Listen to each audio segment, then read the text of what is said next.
पहली फाइल में भारत की वाटर स्ट्राइक या हमारा ऑपरेशन वाटर कह सकते हैं। और वाटर स्ट्राइक से सीमा पार की फिक्र बढ़ी हुई है। पहलगाम हमले के बाद भारत ने पाकिस्तान के साथ राजनयिक संबंध भी पूरी तरह खत्म किए थे। तो दूसरी फाइल, इस पर दोनों देशों के बुद्धिजीवियों की ओर से उड़ाए गए शांति के कबूतरों पर आधारित है, जो कि एक चिट्ठी की शक्ल में सामने आई है। यह चिट्ठी दोनों देशों के प्रधानमंत्रियों को लिखी गई है। आप कह सकते हैं कि पाकिस्तान एक तरफ तो धमकी लॉन्चर चला रहा है, तो दूसरी तरफ बुद्धिजीवियों ने चिट्ठी लॉन्चर चलाकर शांति की दुआई दी है। ये दोनों खबरें यहां पर देखिए, पहले धमकी लॉन्चर की बात कर लेते हैं, जिसकी जड़ में भारत का सिंधु जल संधि ब्रेक करना। इसे लेकर पाकिस्तान में पिछले 1 साल से रोना धोना मचा हुआ।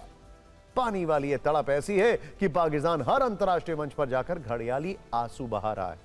वैसे आपको एक बात बताते हैं, पाकिस्तान अपना एयर स्पेस हमारे एयरक्राफ्ट को नहीं देता है। इसके लिए हमें बहुत ज्यादा दूरी तय करनी पड़ती है और फ्यूल कंजम्पशन भी ज्यादा होता है, लेकिन हम रो पीट नहीं रहे। खैर, पाकिस्तान की तो फितरत ही यही है। खैर, वो खुद को पीड़ित बता रहा है। जब दाल कहीं नहीं गली तो फिर इस्लामाबाद में एक अंतर्राष्ट्रीय सम्मेलन आयोजित करवाया, लेकिन असल में यह भारत के खिलाफ वैश्विक दुष्प्रचार करने का एक और नापाक आयोजन था, जिसमें बिलावल भुट्टो जरदारी से लेकर पाकिस्तान सरकार के कई बड़े चेहरों ने शिरकत की। मतलब पहला ही नाम ऐसा है जिसको पाकिस्तान में कोई सीरियसली नहीं लेता है। खैर, पानी रोकने के भारत के फैसले पर धमकियां देना शुरू कर दिया इन लोगों ने। इन धमकियों के शब्दकोश कुछ इस तरह से है: परमाणु तबाही, हाथ काट देंगे, युद्ध शुरू होगा, शांति भंग होगी, सिर बर्बादी होगी। अच्छा, ये सब लोग बोलने से पहले एक बार जरा वो पुराने वीडियोस देखें जब हमने ऑपरेशन सिंदूर में वहां पर धमाके किए थे। खैर, बिलावल भुट्टो जरदारी सबसे ज्यादा हवा में उड़ते नजर आए, बट ऑफ कोर्स इशारों में पाकिस्तान के परमाणु हथियारों की रौब दिखाने लगे।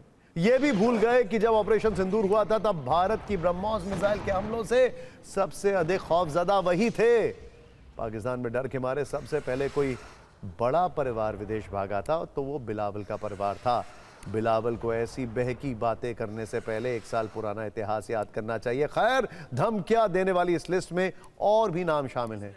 कोई जंग शुरू होने की धमकी दे रहा है, कोई हाथ काट देने की धमकी दे रहा है।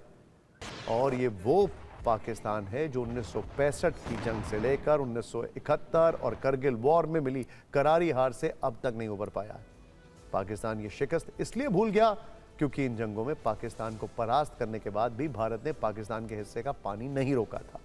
भारत ने तब आतंकवादी हमलों पर कड़ी लाइन नहीं ली थी कि खून और पानी साथ साथ नहीं बह सकते, लेकिन जब पाकिस्तान ने पहलगाम में पाप किया तब जवाब में भारत ने न सिर्फ ऑपरेशन सिंदूर किया, पाकिस्तान को पानी की एक एक बूंद के लिए तरसने का प्लान भी बना लिया। भारत ने पाकिस्तान के साथ सभी तरह के कूटनीतिक चैनल को बंद करते हुए 66 साल पुराने सिंधु जल संधि को सस्पेंड कर दिया। पाकिस्तान तभी से प्यासा है, उसका गला सूख रहा है और सूखे गले से वो अनाप शनाप धमकियां दे रहा है। एक बार सुनते हैं पाकिस्तान का ये बड़बोलापन, फिर बिलावल को परमाणु शक्ति वाली ताकत का एहसास भी करवाएंगे।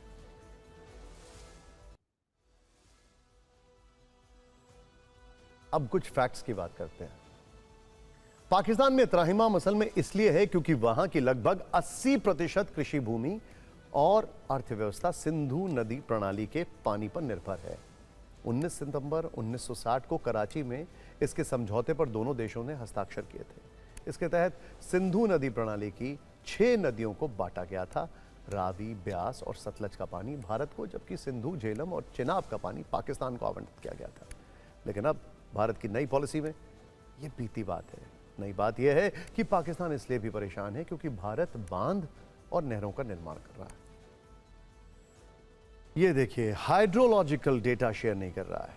इस कारण पाकिस्तान की अर्थव्यवस्था और ऊर्जा दोनों खतरे में पड़ गई है। एक इंटरेस्टिंग फैक्ट आपको मैं बताना चाहूंगा। पाकिस्तान का एक परसेप्शन था और वो परसेप्शन ये था कि भारत टफ स्टैंड नहीं ले सकता है। सर्जिकल स्ट्राइक के बाद उसको थोड़ा थोड़ा समझ में आया, लेकिन ये जो अब हुआ है इसके बाद उसको अच्छी तरीके से समझ में आ चुका है कि भारत बहुत टफ स्टैंड ले सकता है।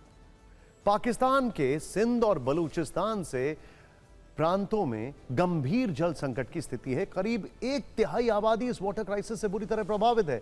सिंध के नॉर्थ वेस्ट कनाल में 64% पानी की कमी हो गई है। इसके अलावा राइस कनाल में 38% और दादू कनाल में 82% पानी की कमी हो गई है। जबकि सूकुर बराज का जल स्तर लगातार घट रहा है। ऊपर से जो समझौता वर्ल्ड बैंक की निगरानी में हुआ था, अब उसी वर्ल्ड बैंक ने भारत के संधि को स्थगित करने के फैसले से खुद को अलग कर लिया है। वर्ल्ड बैंक के अध्यक्ष अजय बांगा ये पहले ही कह चुके हैं कि इस मामले में वर्ल्ड बैंक की भूमिका एक मध्यस्थ से ज्यादा कुछ नहीं है।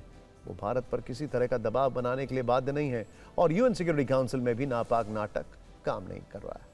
कुल मिलाकर पाकिस्तान का ये सिंधु वाला विलाप कोई सुनने को तैयार नहीं है। इधर भारत के पास भौगोलिक रूप से यह ताकत है कि वो कब पानी रोके और कब उसकी दिशा को बदल दे। भारत को मिले इस कंट्रोल से भी पाकिस्तान का जो शासन है वो भयभीत है, घबराया हुआ है। रही बात बिलावल भुट्टो के परमाणु हमले की धमकी की, तो मुझे वो शेख राशिद का बयान याद आ रहा है, 2.5 किलो, 1.25 किलो, 3 किलो, 4 किलो के हमारे पास बम हैं। खैर, आपको यह बता दें कि भारत की एक्सक्यूज मी वाटर स्ट्राइक पर न्यूक्लियर बम चलाने की धमकी देने वाले बिलावल को यह नई तुलना आंख खोलकर देखनी चाहिए। कुछ फैक्ट्स हैं। हाल ही में जो सीपरी की रिपोर्ट आई थी उसका अध्ययन कर लेना चाहिए इनको। सीपरी की वर्ष 2026 यानी अभी इस साल की रिपोर्ट कहती है कि भारत ने परमाणु हथियारों की संख्या और तैनाती में पाकिस्तान पर बढ़त बना ली है। पाकिस्तान के पास न्यूक्लियर हथियार सिर्फ 170 हैं, जबकि भारत के पास अब कुल 190 परमाणु वॉरहेड हैं, जो पिछले साल के 180 के मुकाबले 10 अधिक हैं। वहीं भारत में पहली बार ऑपरेशनल मोड में 12 वॉरहेड की तैनाती भी की गई है। सरल शब्दों में कहें तो 12 न्यूक्लियर मिसाइल हमेशा से तैयार हैं, जो चंद सेकंड के भीतर ही लॉन्च होने के लिए और दुश्मन देश को तबाही मचाने के लिए तैयार बैठी है। रक्षा विशेषज्ञों का मानना है कि इससे भारत की सेकंड स्ट्राइक क्षमता यानी परमाणु हमले के बाद मुंहतोड़ जवाब देने की शक्ति पहले से ज्यादा मजबूत हुई है। तो बिलावल को और पूरे पाकिस्तान को आज हमारी एक अच्छी सी सलाह है कि वो बहके नहीं, होश में आ जाएं। खैर, अब आते हैं दोनों देशों में बुद्धिजीवियों की ओर से चलाए गए चिट्ठी लॉन्चर पर। भारत पाकिस्तान के 117 प्रबुद्ध लोगों ने दोनों देशों के प्रधानमंत्रियों को चिट्ठी लिखी है। चिट्ठी में दोनों देशों के बीच फिर से बातचीत शुरू करने की मांग की गई, संबंध बेहतर करने की अपील की गई। चिट्ठी में दोनों देशों में फिर से उच्चायुक्त तैनात करने की मांग की गई।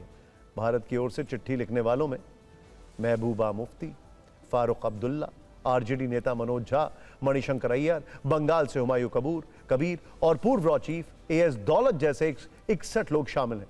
तो वहीं पाकिस्तान की तरफ से पूर्व विदेश मंत्री खुर्शीद महमूद कसूरी समेत 56 लोग हैं जो चाहते हैं कि तनाव खत्म हो, जम्मू कश्मीर पर बात हो, विवादित मुद्दों पर चर्चा हो, हाई कमिश्नर फिर से नियुक्त किए जाएं, एयर स्पेस खोले जाएं, द्विपक्षीय सीरीज हो, फिर से दोनों ओर से कारोबार हो, आपस में सांस्कृतिक संबंध सुधरें, अटारी वाघा बॉर्डर खुले। हालांकि जमीनी हकीकत यह है कि अब यह तभी संभव होगा जब पाकिस्तान अपना चरित्र बदले और चिट्ठी में ये बातें भी शामिल की जाएं। पाकिस्तान की तरफ से आतंकी हमले बंद हो, पाकिस्तान आतंक को स्पॉन्सर करना बंद करे, पहलगाम जैसे आतंकी हमले दोबारा ना हो, मुंबई से पहलगाम हमले तक के दोषियों को सजा हो, पाकिस्तान में छिपे भारत के मोस्ट वांटेड सौंपे जाएं।